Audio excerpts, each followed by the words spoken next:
नमस्कार दोस्तों, आप सभी का स्वागत है हमारे YouTube चैनल मराठा प्रोडक्शन में। आज हम जानेंगे देवगिरी के मराठा साम्राज्य के बारे में। लेकिन दोस्तों, आज का वीडियो शुरू करने से पहले आप सभी से निवेदन है कि वीडियो को शुरू से अंत तक देखें और चैनल पर नए हैं तो चैनल को सब्सक्राइब करना ना भूलें। तो चलिए दोस्तों, बिना किसी देरी के हम आज का वीडियो शुरू करते हैं। महाराष्ट्र या मराठा साम्राज्य का नाम लेते ही हमारे मन में सबसे पहले छत्रपति शिवाजी महाराज की प्रतिमा तैयार होती है, जिन्होंने मुगल सल्तनत को उखाड़कर सफलतापूर्वक हिंदवी स्वराज्य की स्थापना की और 17वीं सदी में दक्कन में मराठा साम्राज्य की नींव रखी। काशी की कला जाती, मथुरा मस्जिद होती। अगर छत्रपति शिवाजी महाराज न होते तो सुन्नत सबकी होती। ऐसा कवि भूषण लगभग 350 साल पहले छत्रपति शिवाजी महाराज के बारे में लिखते हैं। अगर छत्रपति शिवाजी महाराज न होते तो आज का भारत देश एक इस्लामिक राष्ट्र बन चुका होता। आज का हिंदू धर्म भी जिनके कारण टिका हुआ है, उनमें सबसे ऊपर छत्रपति शिवाजी महाराज का ही नाम आता है। पर क्या आप जानते हैं कि छत्रपति शिवाजी महाराज के 450 साल पहले भी मराठा राजवंश था, जिसका साम्राज्य नर्मदा नदी से लेकर भारत की तुंगभद्रा नदी तक फैला हुआ था। मतलब आज का महाराष्ट्र, उत्तर कर्नाटक और मध्य प्रदेश राज्य के कुछ हिस्से उसमें शामिल थे और उस वंश का नाम था देवगिरी का यादव राजवंश। लेकिन दोस्तों, सबसे पहले हम देवगिरी के यादव राजवंश के बारे में थोड़ा सा जान लेते हैं। देवगिरी के यादव खुद को भगवान श्री कृष्ण का सीधा वंशज मानते थे, क्योंकि देवगिरी के यादव राजवंश के राजा रामचंद्र यादव, उनके प्रधान थे हेमाद्री पंडित, जिन्होंने सन 1260 में अपने चतुर्वर्ग चिंतामणि और राज प्रशस्ति नाम के ग्रंथ में देवगिरी के यादव वंश की पूरी वंशावली दी है, जिसको उन्होंने 2 विभागों में बांटा है। पहले विभाग में श्रीमन नारायण ब्रह्मदेव ऋषि अत्रि से लेकर भगवान श्री कृष्ण जी तक, और दूसरे विभाग में भगवान श्री कृष्ण से लेकर देवगिरी के यादवों तक की वंशावली दी है। इसके पीछे भी एक रोचक कहानी है। जब मथुरा से सारे यादव भगवान श्री कृष्ण के साथ द्वारका में आए, परंतु उसके कुछ साल बाद जब द्वारका समुद्र के पानी में डूब गई तो बचे हुए कुछ यादव महाराष्ट्र के नासिक शहर में आ गए। तब यदुवंश के राजा द्रोणप्रहार यादव ने चंद्रदित्यपुर को अपनी राजधानी बनाया। चंद्रदित्यपुर यानी आज के महाराष्ट्र का चांदोरी शहर। और इसी द्रोणप्रहार यादव को ही देवगिरी के यादव वंश का सबसे पहला पुरुष भी माना जाता है। राजा द्रोणप्रहार यादव के बाद राजा सेऊणचंद्र प्रथम ने शासन संभाला, जिन्होंने ईस्वी सन 860 में अपने पूर्वजों की राजधानी चंद्रदित्यपुर को नासिक के श्रीनगर शहर में स्थलांतरित किया और इसी श्रीनगर को सिन्नर शहर के नाम से जाना जाता है। राजा सेऊणचंद्र प्रथम के बाद राजा राजगोविंद यादव ने शासन संभाला, जिन्होंने नासिक के सिन्नर शहर में भगवान महादेव का भव्य और विशाल मंदिर का निर्माण करवाया, जिसे गोंदेश्वर महादेव मंदिर के नाम से जाना जाता है। राजा राजगोविंद यादव के बाद राजा भिल्लम पंचम यादव ने शासन संभाला और इसी भिल्लम पंचम यादव को देवगिरी का यादव साम्राज्य का संस्थापक माना जाता है। और इस प्रकार उत्तर भारत के मथुरा से लेकर महाराष्ट्र के देवगिरी के किले तक का यादव राजवंश का सफर रहा। देवगिरी के यादव राजवंश का साम्राज्य विस्तार।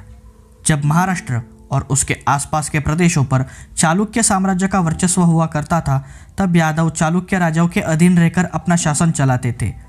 परंतु उसके कुछ सालों बाद चालुक्य साम्राज्य कमजोर होने लगा। इस मौके का फायदा उठाते हुए यादव राजा पश्चिम भिल्लम ने सन 1185 को देवगिरी को अपनी राजधानी बनाया और खुद को स्वतंत्र घोषित कर दिया। और इस प्रकार यादव राजवंश ने धीरे धीरे करके महाराष्ट्र प्रांत पर अपना वर्चस्व स्थापित कर दिया। और इसी के साथ राजा भिल्लम पंचम ने सन 1187 को एक विशाल किले का निर्माण करवाया, जिसे आज देवगिरी या दौलताबाद के किले के नाम से जाना जाता है। इस किले का क्षेत्रफल लगभग 95 एकड़ में फैला हुआ है, जिसकी गिनती आज भारत के विशाल किलों में की जाती है। इतिहास गवाह है कि यही एकमात्र किला है जिसे आज तक कोई जीत नहीं सका। मुगल बादशाह अकबर ने भी इस किले को जीतने की कोशिश की थी, पर वो नाकाम रहा, क्योंकि इस किले में एक से बढ़कर एक ऐसी भूल भुलैया है कि दुश्मन कितना भी होशियार क्यों न हो, फिर भी किले के एक मुख्य प्रवेश द्वार तक पहुंचने से पहले ही उसे सैनिक खत्म कर देते थे। पर इस किले को आखिर में दुश्मन जीत पाया तो वो सिर्फ धोखाधड़ी या छल कपट से ही। राजा भिल्लम देव पंचम यादव के बाद राजा जयद्रपाल प्रथम ने देवगिरी साम्राज्य का विस्तार किया। राजा जयद्रपाल के बाद राजा सिंघनदेव द्वितीय ने शासन संभाला, जिन्होंने सातारा जिले में शिखर शिंगणापुर गांव में भगवान महादेव का भव्य मंदिर का निर्माण करवाया। और इसी राजा सिंघनदेव के नाम पर इस गांव का नाम सिंघणापुर हुआ, जिसका बाद में अपभ्रंश शिंगणापुर हुआ। देवगिरी का यादव साम्राज्य कला और गुणों में काफ़ी संपन्नशाली राज्य था और यादव शासनकाल में जिन मंदिरों का निर्माण हुआ उसे हेमाड़पंथी महाराष्ट्र शैली के मंदिर कहा जाता है। राजा रामचंद्र यादव के प्रधान हेमाद्री पंडित को इस हेमाड़पंथी महाराष्ट्र शैली का जनक कहा जाता है, जिन्होंने खुद का नाम इस मंदिर शैली को दिया। देवगिरी का यादव वंश हिंदुस्तान का पहला ऐसा राजवंश था जिन्होंने पहली बार मराठी भाषा को अपने राज्य की राजभाषा घोषित करके उसे अपने राज्य में लागू किया। और इसी के साथ यादव शासनकाल में मराठी साहित्य, कला, ग्रंथों का बड़े पैमाने पर विकास हुआ।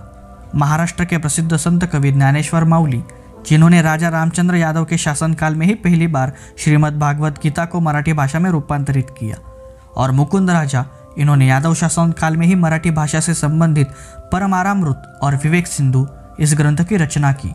और इसके अलावा यादव राजवंश ने महाराष्ट्र के भगवान श्री विठ्ठल रुक्मिणी के पंढरपुर के प्रसिद्ध मंदिर को बड़े पैमाने पर धनराशि भी दी।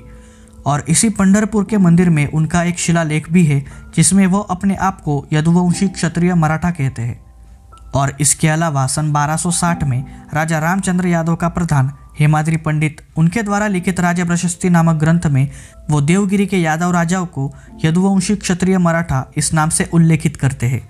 यादव राजवंश के प्रमुख राजाओं के कुछ नाम: ध्रुड़ प्रहार, सेउनचंद्र प्रथम, राजगोविंद, थाड़ियप्पा, भिल्लम पंचम, वेसुगी प्रथम, जैत्रपाल प्रथम, सिंघनदेव द्वितीय, कृष्णदेव, महादेव, रामदेव और शंकरदेव। देवगिरी के यादव साम्राज्य का पतन। राजा रामचंद्र यादव के शासनकाल में देवगिरी प्रांत पर विदेशी इस्लामिक आक्रांता अलाउद्दीन खिलजी का आक्रमण हुआ। तब धोखे से अलाउद्दीन की सेना ने राजा रामचंद्र यादव की जो अनाज की बोरियां थी उसे नमक की बोरियों में बदल दिया, जिसके कारण रामचंद्र यादव के सिपाही भूख के कारण मरने लगे। तब मजबूरन राजा रामचंद्र यादव और उनकी सेना को देवगिरी किले से बाहर आना पड़ा। और इसके अलावा राजा रामचंद्र के भाई महादेव यादव अपनी आधी से ज़्यादा सेना लेकर दक्षिण भारत के दिग्विजय करने गए थे। इस मौके का फायदा उठाकर अलाउद्दीन खिलजी ने रामचंद्र यादव को धोखे से हराकर देवगिरी प्रांत पर अपना कब्जा कर लिया। बाद में राजा रामचंद्र यादव के दामाद हरिपाल देव ने देवगिरी को स्वतंत्र करने की कोशिश की, लेकिन वो उसमें नाकाम रहे। अंत में उन्हें पकड़ लिया गया और इस्लाम कबूल करने के लिए मजबूर किया गया।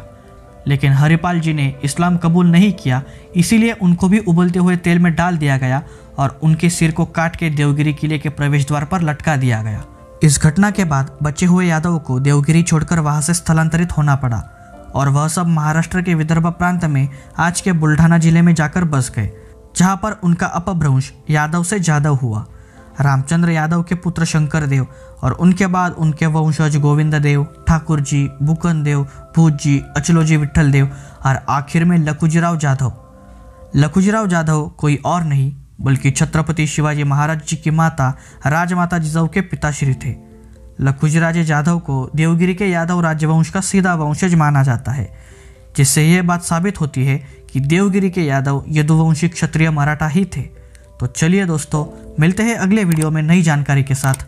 जय शिवराय, जय शंभुराजे।